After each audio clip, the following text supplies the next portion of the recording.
Good morning. Week 2 of Virtual Uppingham, and our broadcasts have moved on, as you can tell, because I've been given a theme tune. Will it become as recognisable as the Archers? Well, only time will tell.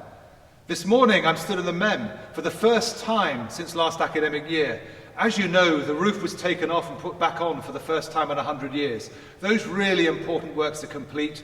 The inside of the MEM's had a refresh, and it's just waiting for us to get back in here, and our musicians in particular, to practice and perform once more. Really great news. Now, I thought this week we should focus in on something that's going to be right at the heart of our lives for the next few weeks, which of course is learning online. Is it different? Are there things that we need to approach differently? Well, what I thought I'd do is I'd go and sit down with the experts and find out whether there are any tips we should be taking on board. It seems to me that if we're thinking about lockdown learning, we should turn to the experts. And there's nobody better than Mrs. Attenborough, who is our assistant head in charge of teacher development and oversees all of our teaching and learning.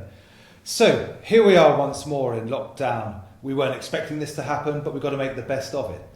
If as a pupil I'm going to make the best of my learning during lockdown, what should my mindset be? The phrase I would encourage our pupils to have in their head is mindset for success. They can choose how to approach every lesson and encourage them to think of it as their responsibility, not just the responsibility of their teachers. So there we go. The more you put in, the more you get out. One concern we've read about in the media is that pupils just simply didn't make the same progress under lockdown conditions as they did in class. What do you have to say about that? I'm not quite sure there's as much difference, at least for Uppinghamians, in terms of their progress in the online teaching model compared with the classroom as we might think. Again, I'd encourage pupils to take responsibility alongside their teachers for their progress. So from lesson to lesson, pupils can really listen out carefully for the aim for each lesson and make sure that they're self-assessing their own success against that lesson aim. When they need one-to-one help from their teacher, they can seek help from their teacher. And from a teacher's perspective, it's the same as usual. They're checking for understanding frequently, they're monitoring written work, and they're using the usual channels to feedback on progress, as they always would. There are 2 really important reasons why we've introduced a little bit more time for independent study. One of which is we felt that pupils would have benefited last time from a little bit more time to consolidate the learning that they do in the Zoom classroom by themselves, hence freeing up time for that. And the other purpose of it is to free up some time for them to revisit material that they've covered in their lessons, and that serves a really important purpose as part of the learning process. Now, quite a number of parents who'll be watching us talk this morning will be saying, well, what about me? What do I need to do? What should I be looking out for? There are a couple of really important roles that parents can play for their children. Please make sure that they're well fed, they're well slept, they're well hydrated, and they've got somewhere suitable to sit at a table or a desk, I would suggest, to really partake fully in their online learning. I suppose the most important balance is that between screen time and non-screen time. So I would encourage pupils also to be really focused on making sure they get enough sleep, enough water and enough food, and then plenty of time away from their screens. So they can take part in the organised sports sessions, they can walk the dog, they can practice their violin, read their book, and really make sure that they make a clear distinction between screen time and non-screen time. If I notice my child isn't thriving as I would ordinarily expect, what should I do?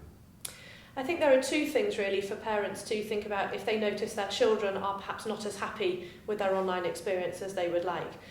The first is to talk to them, and in fact one of your really important roles as a parent is to please talk to them over the dinner table about what they've learned that day. That's a really important part of reinforcing what they've been learning and to help cement their understanding.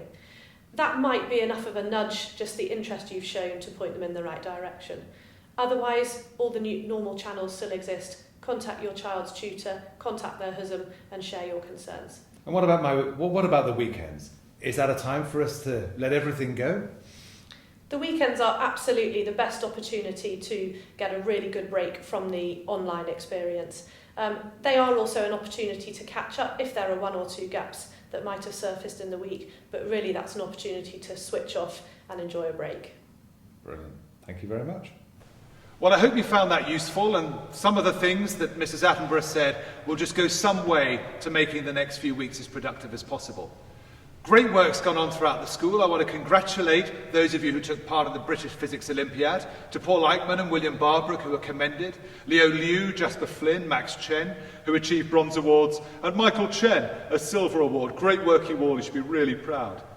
Also delighted to hear about an Uppinghamian putting herself out there and going for a great challenge. Poppy Cross has been accepted onto the 2041 Climate Force Antarctic expedition, which leaves in November of this year. She's one of only 80 people in the world to do that. What a wonderful opportunity, Poppy, that lies ahead of you. Well done, Holly Walters, who was awarded the Northamptonshire COVID-19 Community Champions Award, presented to her by her MP Andrea Ledson. Recognising her contribution to our local area, Holly ran 25 kilometres and raised more than £1,300. Holly, great stuff. Georgia and Izzy Blackman, who were recognised and commended by the Lord Lieutenant of Rutland and the High Sheriff of Rutland for their volunteering work packing and labelling containers for meals for NHS workers during lockdown. And this week, a new Uppingham TV star.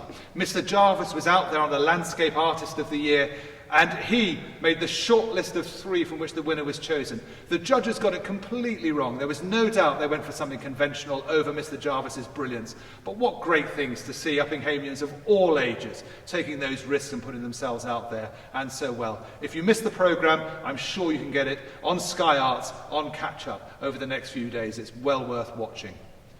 So here we are, going into week 2 of Uppingham in its virtual form. As ever, what we put in is what we get out. And what we're going to do this week is bring you as much entertainment and as much information to keep the community together as we can, because we know if we're going to get through this, we're going to get through this together. There's so much strength in our community. There's so much energy and people out there who can make the best of the situation that we have. So here we go, into week 2. Heads down, the Uppingham community will stay as strong as it always does.